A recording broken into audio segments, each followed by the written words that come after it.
Bonjour, bonsoir les amis Gilets jaunes.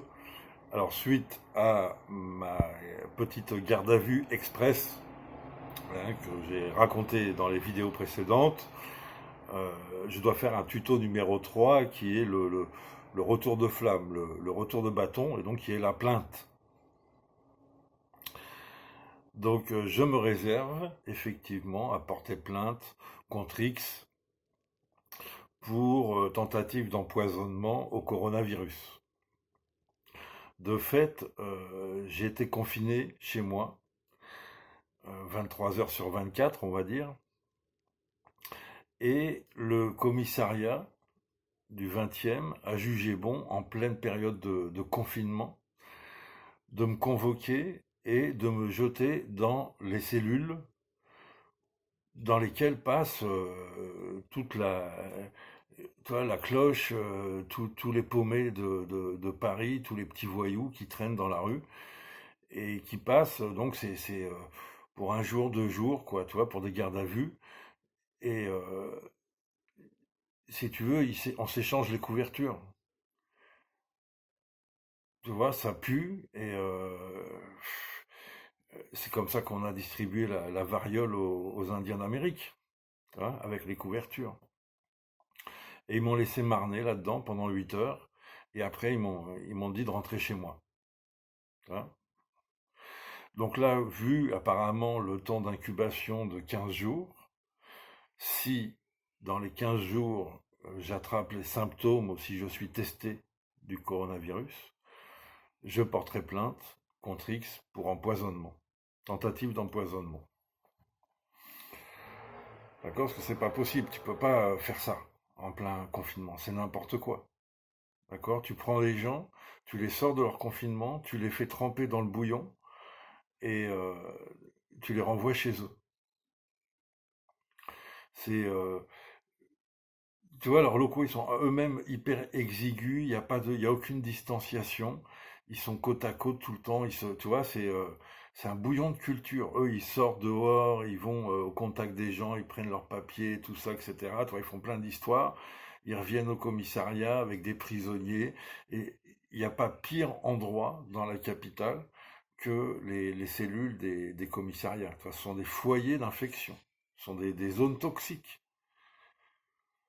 Euh, Là, il y a quelque chose à faire normalement, puisque c'est la guerre. Normalement, il faut les désinfecter une fois par semaine, les commissariats. Hein, au minimum.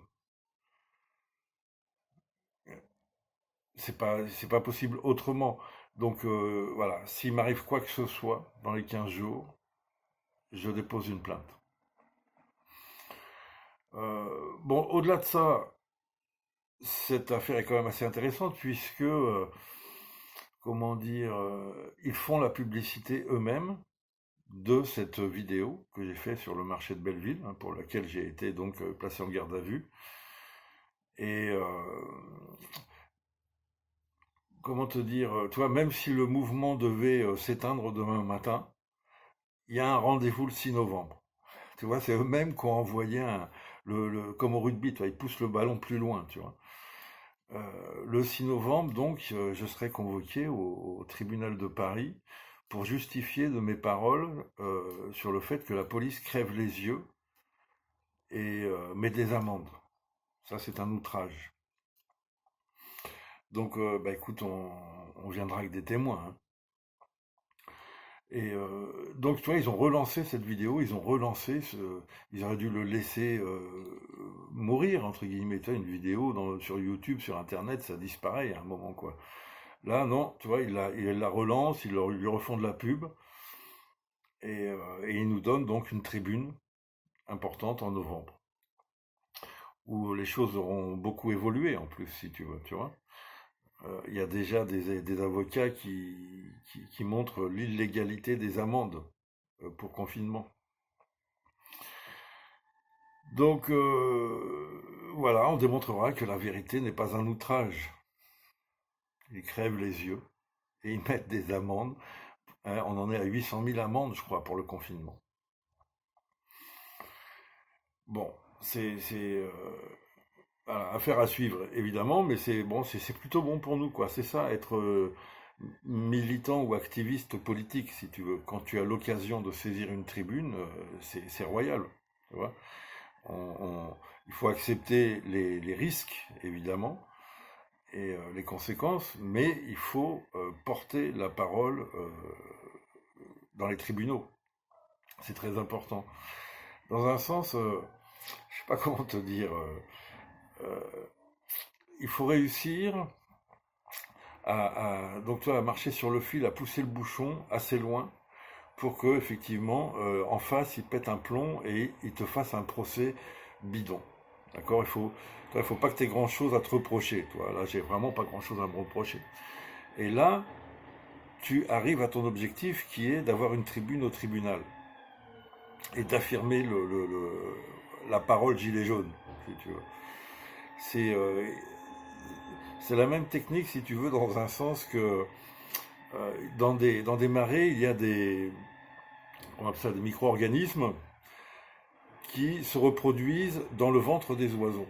Et eux, les micro-organismes, ils sont dans l'eau. Et donc, comment ils font pour arriver jusqu'au ventre des oiseaux? Ils se mettent en suspension dans l'eau pour se faire manger par des poissons. Ensuite, ils s'accrochent à l'intérieur du poisson et ils attendent que le poisson se fasse manger par un oiseau.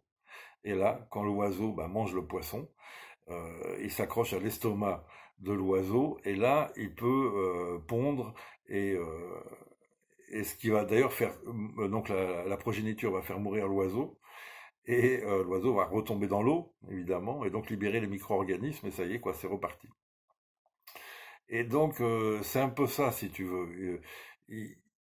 La police, évidemment, le passage police, le passage garde à vue, c'est pas très important. C'est le poisson, d'accord? C'est toi, t'es le micro-organisme gilet jaune et tu te fais choper par le poisson pour arriver au tribunal. Et quand tu es au tribunal, c'est là où tu peux faire de la politique. Bon, voilà mon avis pour tout cet aspect, mais qu'on va donc retravailler. Je ferai des tutos de temps en temps sur cette affaire. Sinon, je voulais aussi dire effectivement, qu'il y a donc le stock de l'armée, le stock de chloroquine. Ils ont été pris la main dans le sac. Il faut bien comprendre que l'armée utilise la chloroquine depuis qu'elle existe, en gros. Hein. Dans tous les pays où, dès qu'on envoie des militaires à l'étranger, on leur file de la chloroquine en préventif. Et ils ont des stocks.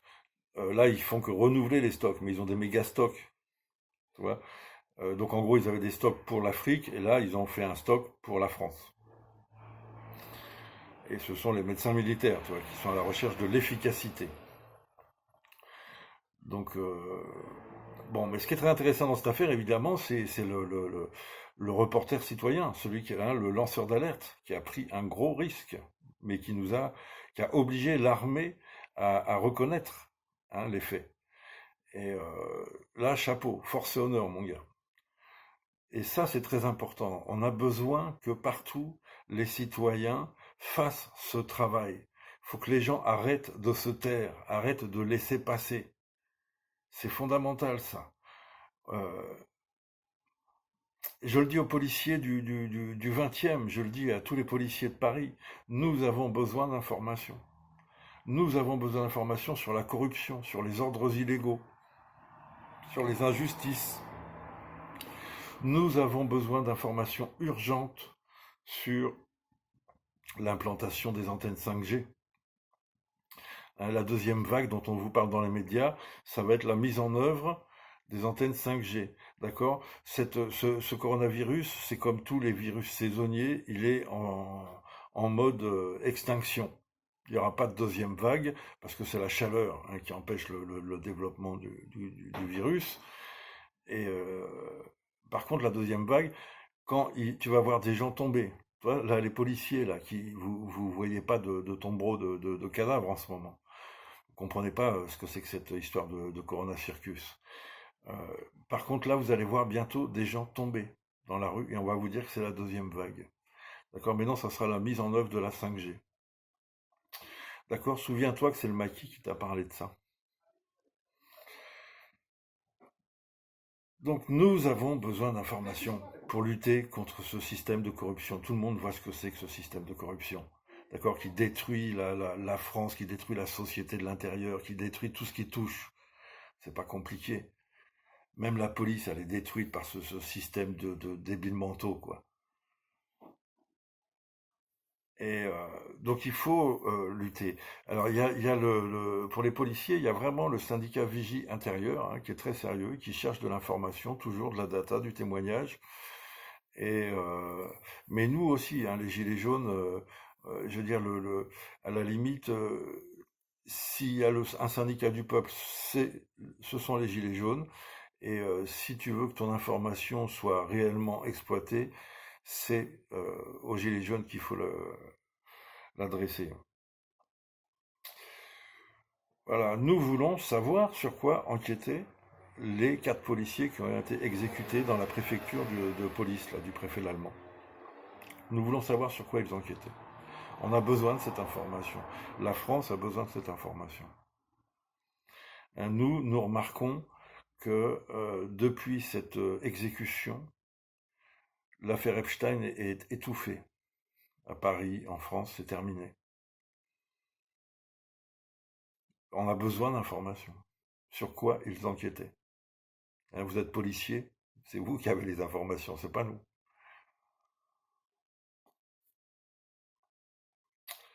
Voilà, voilà, mes amis, nous vivons une époque extraordinaire. Hein, c'est la guerre, et donc l'armée se planque dans les casernes et bouffe sa chloroquine. Hein, et le peuple, il est en première ligne, il n'a pas de matos, pas de gants, pas de masque. Et on va lui installer la 5G, on va le vacciner, on va lui pourrir la vie. On va pourrir la vie des générations futures. C'est quand même, je veux dire, même les policiers, ils ont quand même un petit peu de bon sens à ce niveau-là, quoi. Il faut lutter, les amis. Il faut lutter. Allez, à très bientôt.